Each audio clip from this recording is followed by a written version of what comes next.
කරන්න පුළුවන් වේද කවුද හරි? බෑ. ඒත් බෑ. හා? ඉතින් ඒතර කෙල්ලෙක් යාළු වෙන්නේ නැතුව ඉන්නේ මල්ලි. අවන්නේ නැහැ කෙල්ලෙක් ඕනේ නැහැ ජීවිතේට. ඇයි ඕනේ නැත්තේ? ඇයි කෙල්ලෙක් ඉතින් ජීවිතේට තනියම ඉන්න පුළුවන්. තනියෙන් ඉන්න පුළුවන්ද? ඔව්. මොකද තනියෙන් ඉන්නේ?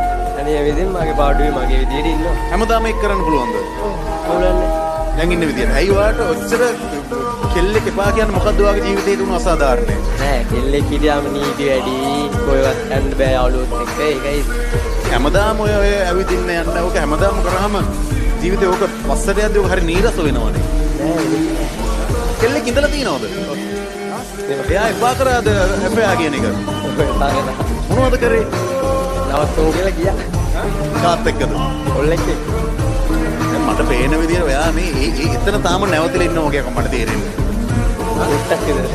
ඈ ටුට්ටක් විතරද? අර නරියම් විදි තිප්පයි කිව්වා වගේ ඒ කෙල්ල නැත්තම් කවුරුත් එපා කියන තැන දින්නේ. ඔව්. අපි තාම ආදරයක් තියෙනවා හිතේ. හිතේ තියෙන ටුට්ටක්. හිතේ තියෙන. ඒ ආදරේ කොහොමද ඔයා එළියට දාන්නේ?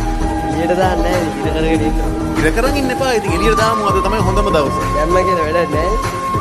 දැම්ම කියලා වැඩක් නැහැ. දැම්මම වැඩක් වෙන අවස්ථාවක් තියෙනවා.